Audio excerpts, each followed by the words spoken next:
This is the Average to Savage podcast with Paul Garino.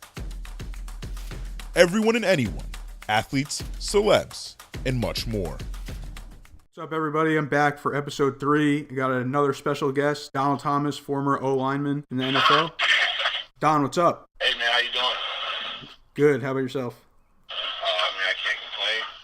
Happy to finally, get on the podcast. Yeah, definitely. So let's just jump right into it and just tell me about yourself, growing up in West Haven, and how you basically got involved in football. Yeah, so I was, born in New Haven, grew up in Bridgeport till 8th grade. Parents moved up to West Haven, went to Bailey Middle School for 8th grade, and then went to Career High School in New Haven. And obviously, anyone knows about Career, they don't have a football program. So I tried to play for West Haven High School while still going to Career, and they were allowing kids to do that at first if, whatever sport wasn't offered at their school. And last class they allowed to do that was the 2002 class, and I graduated in 2003, so they know that about that rule till, after I played my first 2 freshman football games for West Haven, and then they told me I couldn't play anymore, so my mom wasn't going to allow me to switch schools just for football. She told me that, I had to stay at Career, so I was so in love with baseball and basketball that it really didn't matter to me. Yeah. I finished my high school schooling at Career and just played basketball and baseball while I was there.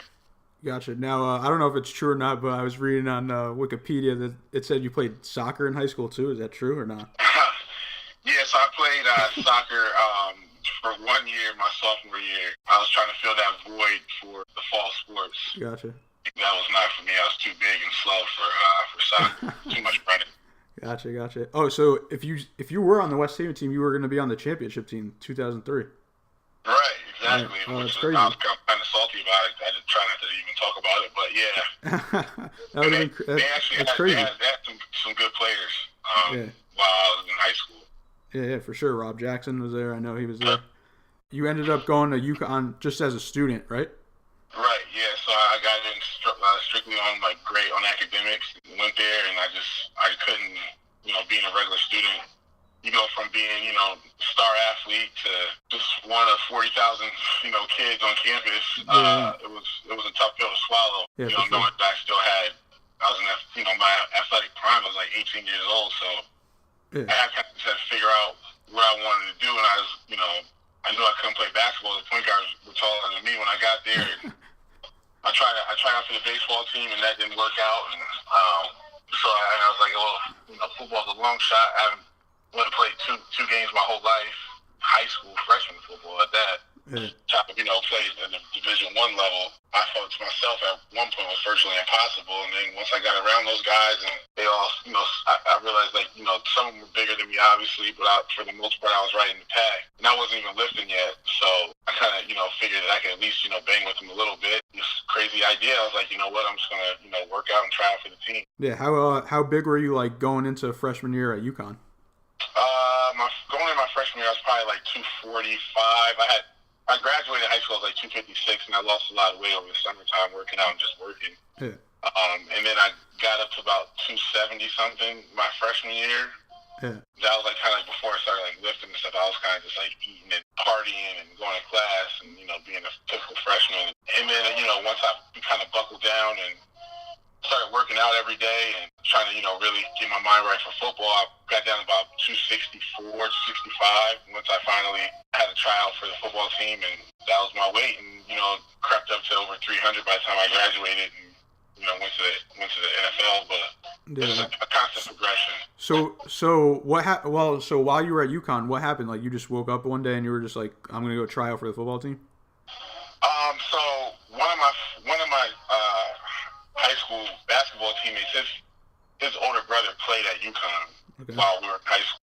Leandre Dupree played at UConn, and local from West Haven, went to UConn, and so I would always see him, and he played guard when I played, and I didn't even know I was going to be playing guard at the time, but I always kind of aspired to do that. He was always in the back of my mind as far as getting on the team. I would talk to him, and I just became friends with a few of the freshmen. When I was a freshman there that played football. We started hanging out, and they all kind of was like, man, you got to play football. Look how big you are.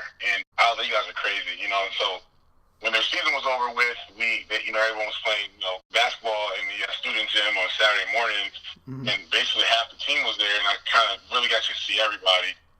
And they all couldn't believe I went to school there, and, long story short, this was like right before Christmas break, and when I went home for Christmas break, I was just like, you know what, I'm going to try out. Yeah. What do I have to lose, so I just started lifting when I was home, and I was lifting with DeAndre, because he had graduated already, so I'm lifting with him every day, and we went to LA Fitness for those, that month I was home, and came back to school and continued to lift and work out. And finally one day, I saw Coach Etzel running outside on the outdoor track, and I was in the student gym lifting, and I just stopped everything and sprinted out there and ran up to him and was just like, hey, hey, Coach, my name is Donald Thomas, go to school here. I want to walk on to the football team. He kind of looked at me like, you go to school here? And I'm like, yeah. He's like, all right, well, go, head on into the football office and we'll get something set up for you.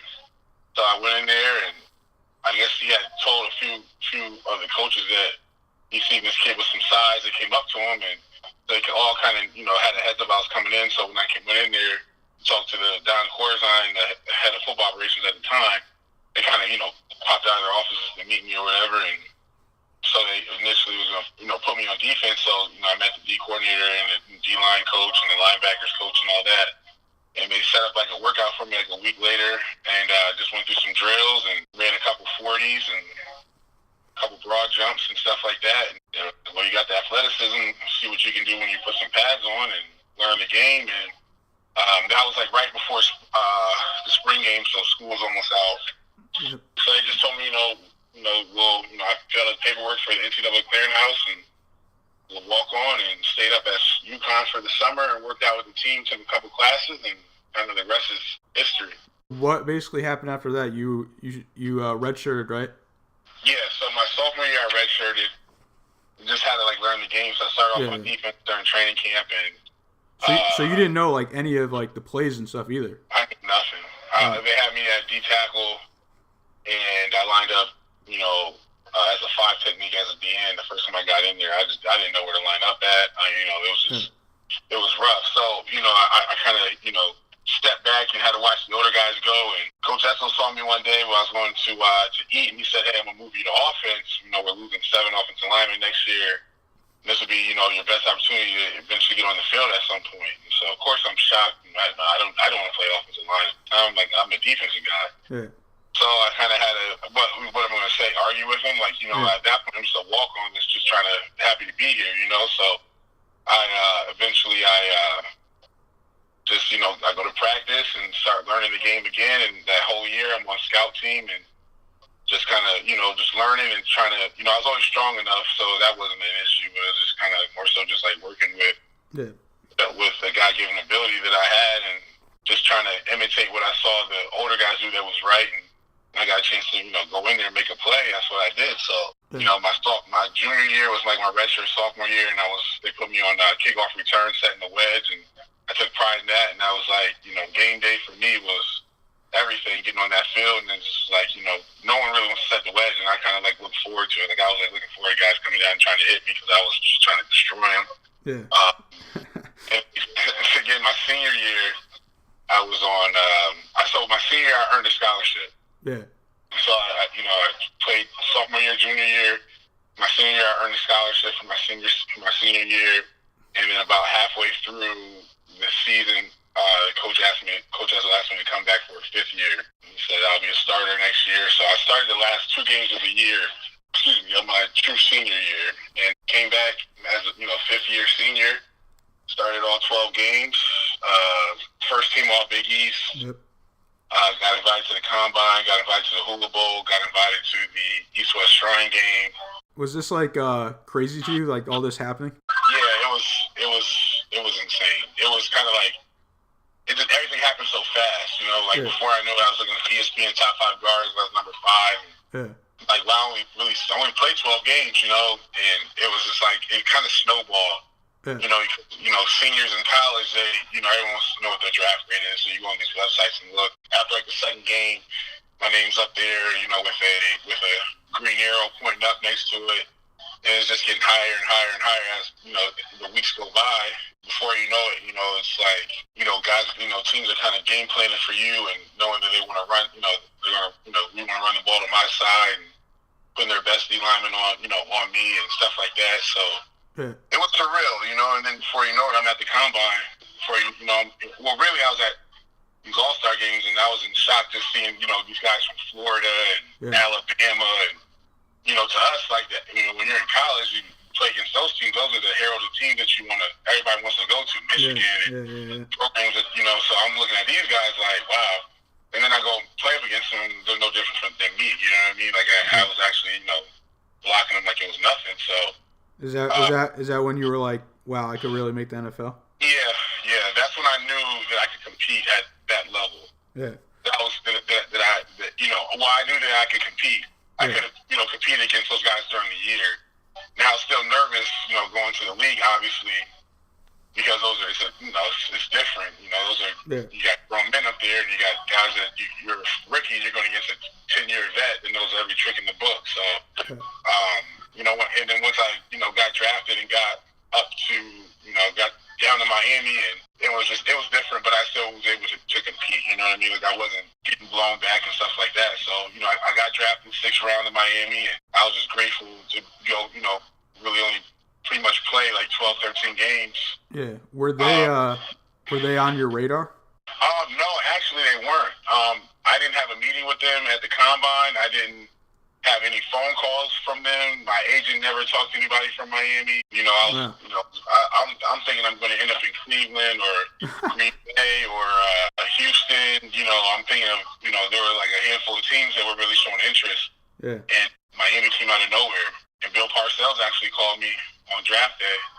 And I was more in shock that I'm on the phone with Coach Parcells than anybody in anything, So, funny story, I'm in my room and I was home in West Haven, and I'm like, no one talked to me until I get drafted. So everyone's kind of like on edge. My mom's in the kitchen cooking, my sister, my father downstairs. I'm like, don't tell anybody coming to the house or anything. I'm in my room just like stressing out. Like 3rd round goes by.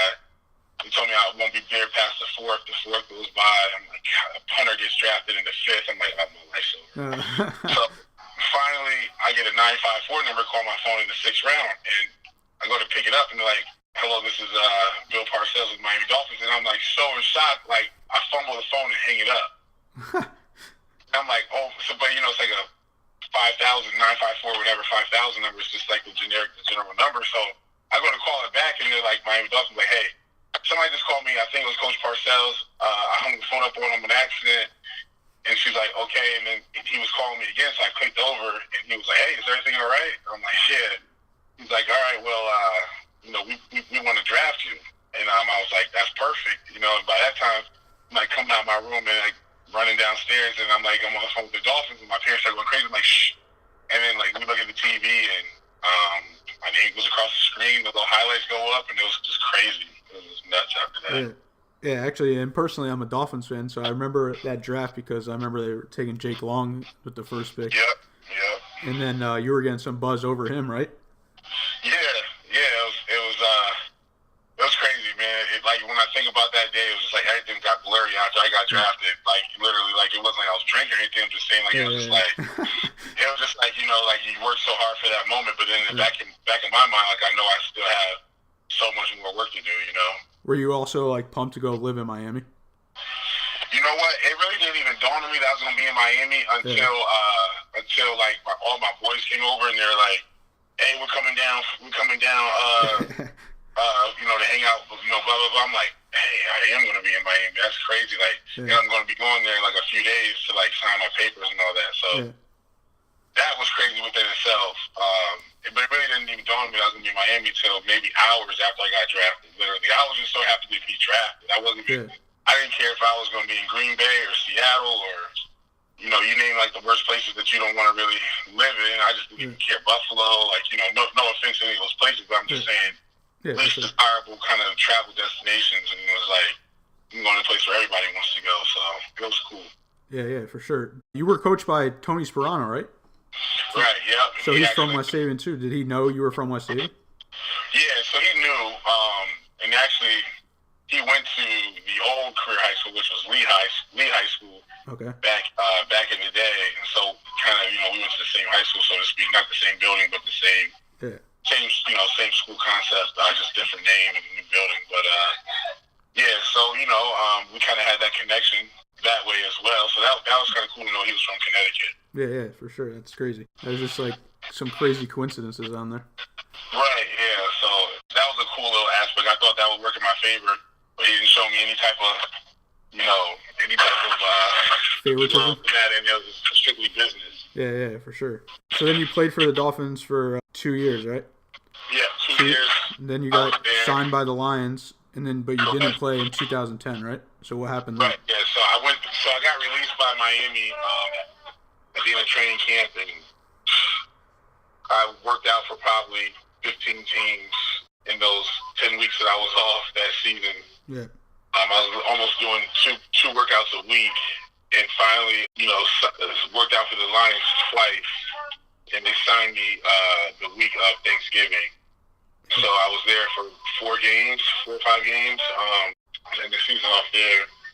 Then the lockout happened, and finally we had training camp, and I got released again after training camp, and we played the Patriots in training camp, and I played a really good game. Yeah. And when I got released, they were talking to me, and they were like, I expect you to get signed here pretty soon. Coach Belichick already called and asked about you. I'm like, yeah, right. But because you just never know, it's just a business, so they tell you anything just to keep you cordial before they kick you out the building. So I'm just like, I appreciate the opportunity. And lo and behold, literally I would fly back to Florida. I'm still living in Miami at the time. I fly back to Miami and I'm home for a week, and literally that week, I go up there on that Friday of week 1, because they were playing a Monday night game, so they kind of had like that first week, kind of like not a bye, but they just had a longer, first week. I go up there Friday, and I work out for them, and they were getting ready to go head down to Miami, actually, to play Miami Monday Night Football. So I fly back to Miami as well after my workout, and actually Tampa wanted to work me out on Tuesday. So I fly up to Tampa from Miami on Monday afternoon, and I'm in my hotel room watching the Miami New England game, and I see that Dan Copeland, the center, breaks his ankle, and I'm like, okay, well, you never want to see anybody hurt, but then maybe it's an opportunity for me, but I don't really play center, so maybe they want to bring a center in. Okay. But they slid Dan Connolly over to center, and they already had a guard in, so I'm like, well, and so Drew Rosenhaus was my agent at the time, so he's at every Miami game because he lives down there. So it's literally 12:30 at night, and he calls me, he's like, hey, I just saw Belichick in the hallway, and he asked about you and asked where you were, and they want to sign you tomorrow. And I'm like, well, I'm in Tampa for this workout. He's like, don't worry about the workout. I'll call them tomorrow morning. We'll get you to the airport, get you flown up to New England. At this point, I'm thinking, Tampa's a 30-minute flight from Fort Lauderdale. I only brought 1 pair of underwear. I had the shorts on, my clothes I had on. I got, a T-shirt in my bag, my laptop, and that's pretty much it, So I'm like, all right. So I fly up to New England on Tuesday, sign with them immediately, and I'm like, all right, now he's got a hotel room. I have nothing. So I had to have his stuff sent up to me, I'm at practice Wednesday. And kind of rest is history, I was there for 2 years, and it was probably the best 2 years in my career. Wait, so you had no tryout, they just signed you? Oh, I had tried out the week prior. I tried out Friday before the game. Gotcha. And so they already had seen me work out, and I had already taken the physical and all that kind of stuff, so I was good to go. Gotcha. So you basically went from not playing in 2010, and then you became a starter for the Patriots. Right, yep. So just another crazy experience in your career, huh? Yeah, my Miami experience was an okay one. There was just a lot of pressure to get thrown in as a rookie starting so young. Me and Jake Long were the 2 youngest offensive linemen duos, I think, that year. Starting. So we went from, there was just a lot of pressure. And I think I handled it decently, but I was kind of battling some some injuries and still trying to stay out there and be a tough guy. And if I know what I knew now, it's like if you can't go at 100%, you might as well not be out there. So, Yeah. So, but I was young and just trying to tough it out. So, once I got to New England, there was definitely more pressure, but it was kind of like more relaxed because I knew what I could do. yeah. I knew that I could play, and I just had to do what I could do, and I was healthy, and everything just kind of worked. Yeah, for sure. Were you a Patriots fan growing up? No, man, because honestly, I wasn't even into football growing up. Yeah, I really didn't. I didn't more so watch the Patriots. My dad is a Giants fan. Yeah. I've been to a few Giants games growing up, and he always watched the Giants when they came on. But I was never had a favorite team. Gotcha. And what was it like playing with Tom Brady and playing for Bill Belichick? It was, you knew what was expected of you. Yeah. And if you didn't get that done, then you knew what the consequences were. You weren't going to probably be there, or you weren't going to be playing. So Yeah. that pressure alone, and then just making sure that you didn't. Yeah, you had precious cargo you were protecting. So it's like you had to get it done. So. Do your job, they were saying, right? Yeah, just do your job. If you just do your job and you do it well and effectively, you'll be fine in New England. Yeah. And I think that should be the mantra everywhere, but it's not on every team. But there's no favoritism, there's no nepotism, there's no, you know what I mean? Like it's just like if you can play, you do what you can do, and you're dependable, then you're gonna play. Yeah. Go get there, do your job, go home. Yep, exactly. So, you got to play in the Super Bowl, correct? Yeah. So what was that like? it was surreal. It was a big game. It was one that it was a different vibe because it wasn't the crowd was more so just kind of they were unbiased. It was more corporate selling, corporate ticket. Yeah, I heard that. So it was like they kind of cheer for both teams. Yeah, I heard that Super Bowl crowds are weird because it's not really fans. It's just like it's just these big companies coming and buy thousands of tickets for their companies and give them out. And these people could be Seahawk fans for all you know, and they're just there because it's the Super Bowl. So, but it was a cool experience, though. It's the biggest game that everyone kind of aspires to get to every year. Yeah. It was just a letdown to lose it. It was I never felt defeat like that before. Walking off the field and having confetti hit you, and it's not for you. You look over and see those guys. Yeah. So happy, and you're just like, dang. We just had a 10-month season basically, and it didn't come out the way we wanted it to. So it was a tough pill to swallow. Yeah, for sure. I'm sure it was for everybody. Yeah. You were a free agent after that season, right? 2012. Right. Yeah. So after 2012 season, I was a unrestricted free agent, and I was able to test the free agent waters, which was kind of cool to be able to see what your worth was. Yeah, because then people wanted you now because you were a starter, right? Right, yeah. So it's like, my agent was calling me and telling me, I was going to be happy with wherever I signed, and, this is something that you've shown your worth and you worked hard for, and, you deserve it. So it was more so like, it was a sense of arrival, so to speak. Yeah. And I was going into my 6th year, but it took me that long to kind of really, really get a foothold into the league as being, one of those guys that they really want you there, and you're going to be starting, and you can just kind of like relax and just play football and enjoy like the fruits of your labor, so to speak. So I was always a guy that was kind of scrapping and clawing to make sure I made the team during training camp. So I ended up signing a 4-year deal to Indianapolis, and it was just a great feeling of accomplishment. Yeah. Did you want to go back to the Patriots? Yeah, I did, but at that time, you have to do what you have to do as far as financially for you and your future. So break it down. How did you pick the Colts? Well, initially I wanted to stay in New England. Yep. But I just knew, I just knew that other teams were probably going to be, willing to give me more money. So, honestly, that's just to be brutally honest. Football is not basketball or baseball where you got these guaranteed contracts. Yep. There's no guarantee that you can go out there and train, and during practice and tear your ACL or blow something out and be done for your career. So you got to get it where you can get it. I kind of, had to weigh my options, and so, it was more so like, I don't even know what they offer me. My agent just told me today, once he called them and told him what other teams were offering me, that they didn't want to match it. So, it was just more so, a respectful kind of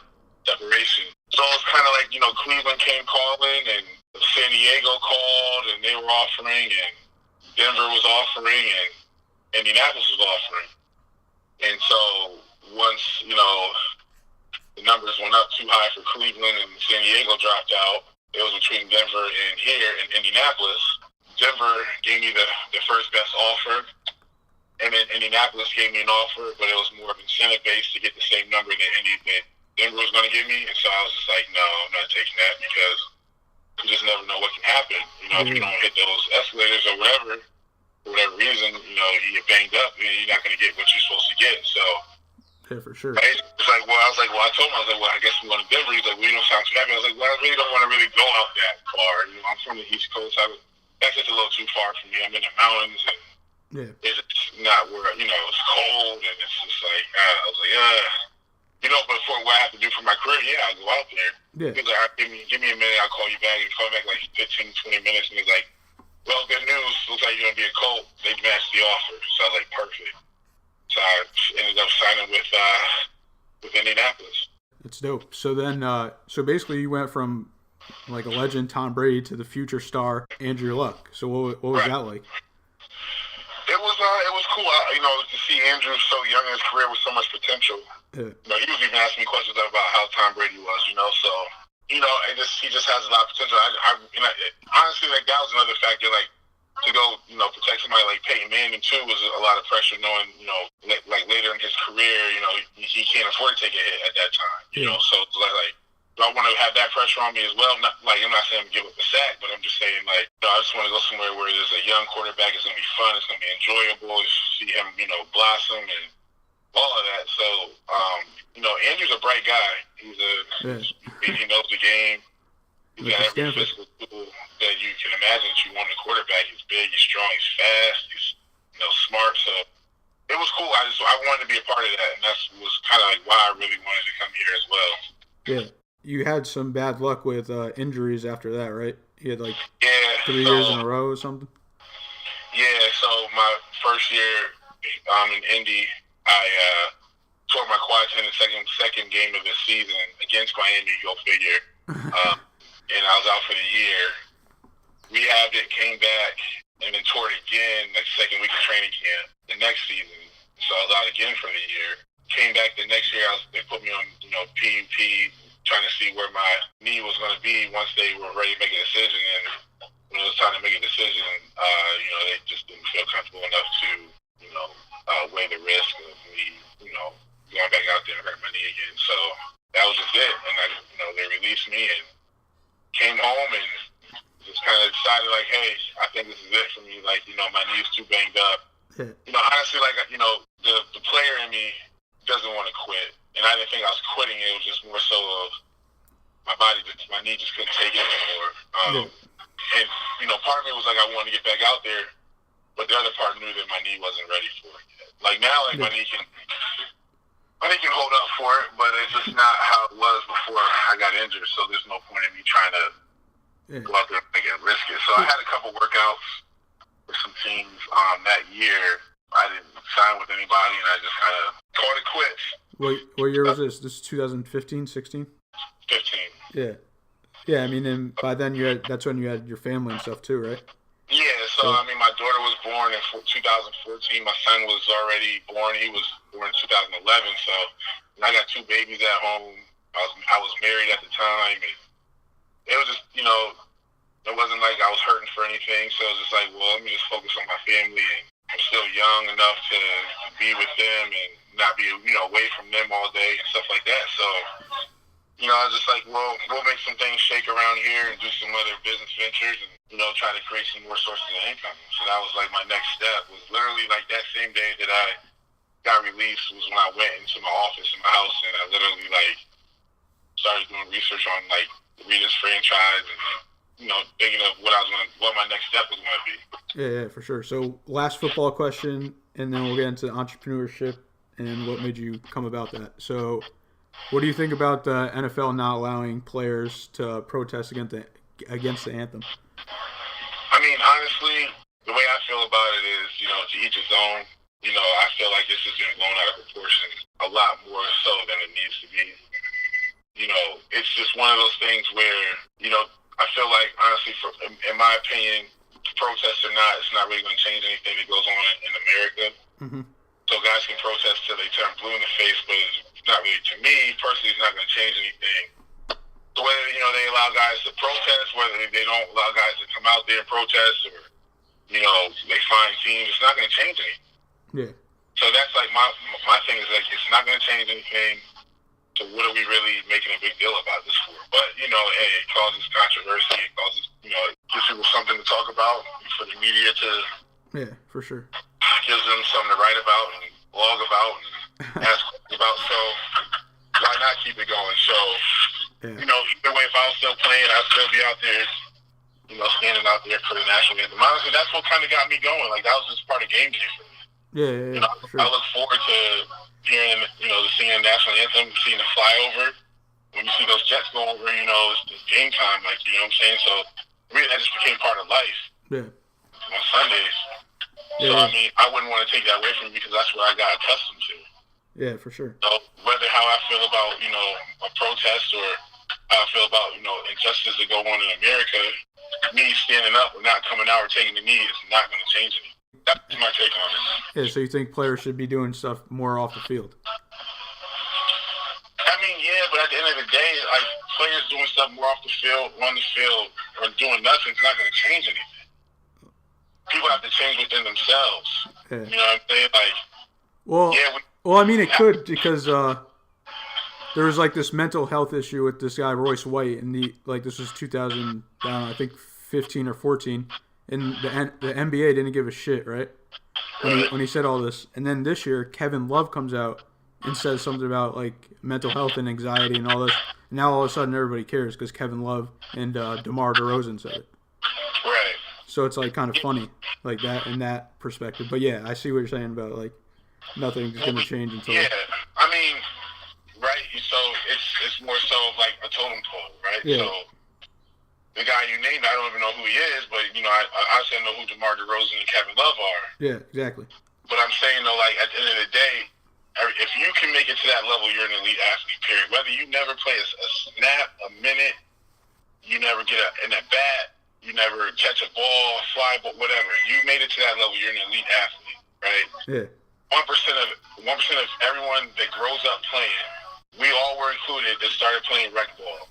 Yeah. You know what I mean? That started playing these organized sports. 1% of everyone in the America, the world, wherever, makes it to that final level. As you get older, everybody's weed out. So why treat somebody differently that made it to that level but doesn't have the shine that LeBron James has or somebody like he's still at the end of the day he's an elite athlete. He made it to, he's an elite fraternity of athletes, people that can say they made it to that level. So I feel like guys should need to really be treated the same and held to the same standards. Like, you know what I mean? Like, and that's where I think a lot of sports and a lot of the way we weigh, athletes' worth gets misconstrued. Like, you can't take anything away from that man, Yeah, for sure. He clearly has a mental health issue. And it's overlooked as soon as someone that, generates more money and everyone knows who he is, they say something. Now we want to wear green and pink socks and neon green. You know what I mean? So it's just like, to me, that's what kind of bothers me about certain things because I've been learning a lot about mental health in these past years and trying to understand it, and it's just like, it's unfortunate that people go through that kind of stuff because they can't help it. Yeah, for sure. They need help, and people need to understand because, like, when you don't understand, you just say somebody's crazy. They're not really crazy. They just can't help the way that their mind works, So it's just, something that people need to have a more sensitive eye to. Yeah, for sure. Yeah, I think it could work both ways. Sometimes people are too sensitive. Some people they're not sensitive enough. It's America. So. Right. All right, so let's get into some more fun stuff. So, end of your career, you're chilling at your office. You're thinking about what you're doing next. You decide to open up a Rita's Italian Ice in Indiana, the first one ever, correct? Right. How'd you come up with starting for opening a franchise of Rita's Italian Ice? So, I was married at the time. So my wife at the time, she was like, we were brainstorming. Yeah. And she was like, well, what about, Rita's? And I'm like, okay, well, we'll look into that one. We'll look into, Wingstop, look into a few other ones. I wanted to do one that was a little bit easier, so to speak, that had less overhead, that wasn't when we're dealing with hot food, it could go bad and spoil, and you got to worry about grease and food going bad, and just a bigger operation. Let's start a little bit smaller, something that we know people can fall in love with when they have it. Rita's has stuff that's for everybody, whether you're lactose intolerant, whether you can't have sugar, whether you just want ice cream, we have custard, whether you just want the ice. There's something. I've never known anyone to come in here that didn't want a dessert and didn't find something they liked. So I'm just like, well, let's try that out. Yeah. So I just started doing my research, looked into it. We met all the credentials, ended up going out there, meeting to the headquarters in Philly, sit down with them, have like a discovery day. We meet with everyone from the different departments. You get to see a fake store they have in the headquarters. Just kind of seeing if this is what you want to do. And so this is kind of like I knew this is what I wanted to do. I wanted to get involved with something, leave a legacy for my children, and open up a whole bunch of these. And so that's what I just I was just like, I'm all in, and decided to do it, and signed my papers in 15 November. Opened my first store in September 2016. So you knew about Rita's because it was in Connecticut, right? Right, yeah. So I knew about it too. So it's like one of those things where, like, if I would come home in the summer and I'm driving by, I'm like, I'll just pop in here and get ice real quick. One of those kind of things. Yeah. Down the street from where I grew up at in West Haven on the beach right there. So they had a nice location. So, this is only 4 minutes away. So I would just always go over there. Never thought one day that I would own one or own a few of them, but here I am today, a franchisee. Gotcha. So when you first opened it, it was the first one in Indiana, right? Right. So everyone was going wild? In, like Dayton, Ohio, yeah. So it's a few hundred miles away. So this is but surprisingly, there's a lot of people that are from the East Coast that live out here. Indianapolis has a lot of big corporate companies that, get people from all over. And one is Eli Lilly, a big pharmaceutical company. So they got a lot of people that transplant from the East Coast that already know about Rita. So that's the good thing that, everyone didn't know. Like, everybody wasn't like, oh, what is this place? There were people that were like, you got to try Rita's out. Yeah. This place is great. We always go there. And, and there's a lot of people that go to destination spots like Hilton Head, North Carolina. They go to, Florida where there's Rita's at. They go different locations on the East Coast where they, are familiar with Rita's. Now they have one here in their backyard, so that helps us out too. So tremendous. Yeah, for sure. So do you own more than one now? So I bought it for 4. I'm currently working on the second one now. In Indiana again? Yep, they're all gonna be out here. Oh, okay. It's pretty big then. 4 of them? Yeah. What would you say was harder, playing in the NFL or running your own business? Honestly, I'd probably say, running your own business, just because it's just more so of like, I'm learning on the fly. Yeah. Like, I don't know a lot. I knew about a lot of stuff, but with football, I could relate. I could the stuff that I had to know about was more so just kind of because I had been playing for a while, and it was, I don't know. Because I learned the game at an age where it was. I'm just in college. I'm just playing. Yeah. I don't have any responsibilities. But when you start running your own business and you can walk into a store and you know that you pay for every single piece of equipment, lighting, you're paying people's salaries, you're paying for the food that these people are consuming, and you're making sure that you have a product that's, up to standard, and, people walk into your shop and they're not disgusted with it. It's always clean. The bathrooms are clean. It's just a lot to make sure of, so it's more so like, it's definitely stressful. It's definitely more stressful. Now that, I'm into my 3rd season of, doing this, it's a lot less stressful. I'm able to, run it. Now I have to be here constantly. When we first opened, I was here all day, every day. I was here open and close, and we were opening at 12 and closing at 10. So I'm literally there 14-hour days. The only time I would go home was to let the dog out and come right back. And I was doing that for 3-4 months straight. So you can imagine what kind of toll that takes on your body. Even physically, like, I come home, I'll be tired, my feet were hurting. Yeah.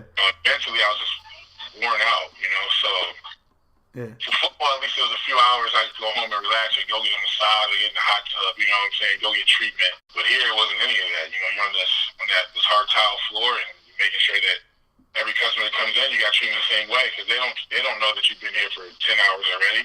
They won't be here for 15 minutes, you know? Yeah, exactly. You got to make sure everyone's happy. It's a lot. It's a lot. But, I mean, I wouldn't trade it for the world. You know, it's something that I feel like it was the best thing that happened. One of the better things that happened to me. Yeah. After football, to keep me grounded and keep me focused on having a purpose. Yeah, for sure. What advice would you give other athletes starting a new career after playing like a professional sport or even sports in general? Because I know a lot of college athletes don't obviously make it to the professional ranks. Right. I mean, it's for anybody. Like, obviously have a plan. Yeah. You know, I mean, like for me, and I was, you know, a culprit of this. Like when you're getting paid, you know, professional athlete money, Yeah. you're not really thinking about after football or after baseball, after basketball like that. Like, you know, you hear about these guys that go broke. You hear about guys getting divorced and losing half their money. You hear about, you know, guys that just, you know, don't or make bad, you know, investments through, you know, financial advisors. So you just have to do your research, man. And you just, like, for guys that, especially in the NFL, like, everyone's not getting paid like that. Yeah. Like, yeah, like, you know, everyone's getting paid hundreds of thousands of dollars. Yeah, okay. But there's a lot of people in America, not a lot, but what I'm saying is there's other people that make more money than you do and have regular jobs. Yeah. So people kind of get, you know, they kind of get, like, distracted by that, thinking that, okay, just because, you know, I play professional sport, I'm good, you know, I'm getting all these big paychecks during the season. You know, really think about when that money stops, Yeah. you know, the average person that has that couple $100,000 job, they've been working that job for years. You know what I'm saying? Like, they have a little bit more job security. As soon as you get released, you're not getting another check. Hopefully you get picked up by another team, but most likely you're not. And you've been living a lot more lavishly than that person who's been making the same amount of money as you living a normal, regular life. So guys have to realize that, like, it's not forever. Yep. There's going to be a time when you're not going to be playing anymore. And you just need to really have a plan. Like, you really need to think about what you want to do. And just don't sit on your butt and, you know what I'm saying, like, when it's over with, and not want to do it just because you have a couple $1 million in your bank account. It's going to go. Yeah. It's not going to be there forever. Like, you got to think, like, a lot of the average amount of guys, the age of them, when they're done playing professional sport, they're not even 30 years old yet. Yeah. So you have a couple $1 million in your bank account. You think it's going to last till you're 50, 60 years old? No. Not anymore. Right. So you got to start doing something at some point to generate some type of income, whether it's $5,000 a month, a couple grand a month. Just have something to kind of offset your spending and make sure you know you start cutting back on a few things. You can't take as many trips as you want to take. You can't, you know, buy, you know, sneakers or clothes every time you turn around, or some piece of jewelry, or, you know, a new car every couple of years. Like, you just can't do that anymore. It's just not practical. Yeah, for sure. So I mean, that's just my advice. You know, I'm honestly, for a lot of guys, like, it goes in one ear and not the other. So I don't even try to when I talk to some people, like, I don't even, like, try to sometimes waste my breath on it, just because I knew how I was at that time. Like, yeah, you hear it, but you really don't. Yeah. I just hope that, you know, guys at some point take that step to kind of make sure that they try to secure something for their future. Yeah, I think more and more every year, like, leagues are trying to help players out more with stuff like that too. And I think I don't know for a fact if it's getting better or not, but I mean, I feel like it seems like it. Well, I mean, like, you know, you have those meetings every year, beginning of the year, that everything's required to go to. Yeah. Where they talk about that kind of stuff. Yeah. But half the time, guys are just ready to go home. At that point, it's after practice. It's 4:30, 5 o'clock in the evening, and you got to sit there for an hour and a half and watch a video and hear, you know, something about planning your future. And, you know, guys just got a check for $200,000. Yeah. It's like, it just kind of just goes in one ear out the other. You know what I mean? So it's just, guys just have to grow up and just realize that they gotta. If you want to secure your future, everyone's not getting, you know, these $1 million contracts. You can look at it over the board and look at every team, and there's probably less than 10 guys making a million plus on a roster of 50 something, you know, guys. So it's a big discrepancy between football and basketball and baseball. Yeah, for sure. Well, even if you got a guy that's making, you know, $100,000, his contract's guaranteed whether he gets cut tomorrow or not. Yeah. You know, you got basketball the same way. Like, baseball and football, you got a guy that's making $100,000 and he gets cut. He doesn't get another paycheck as opposed to these other sports. Yeah. It's just different. It's just guys need to realize that unless you have some guaranteed money in your contract, your contract is null and void once they kick you out those doors. Well, I appreciate you coming on, and if you want to shout out anybody, let everyone know where to follow you.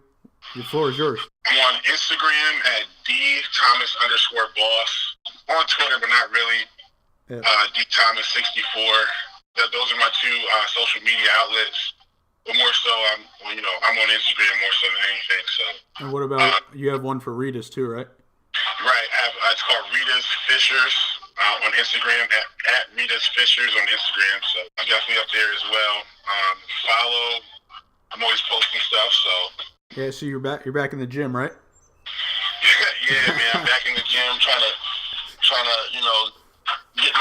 get my sexy back, so to speak. When you're off the market for 10 plus years and you hop back on, you kind of you want to just get yourself back. No, I mean honestly, I just with working at the store and then being on full-time daddy duty at times, it's just like I just kind of let myself go a little bit, and so I just wanted to kind of get back and challenge myself to get back in shape and get in better shape than I've ever been. So that's just what I'm doing now, is just trying to make sure I'm just as healthy as I can be for my kids and for myself, really.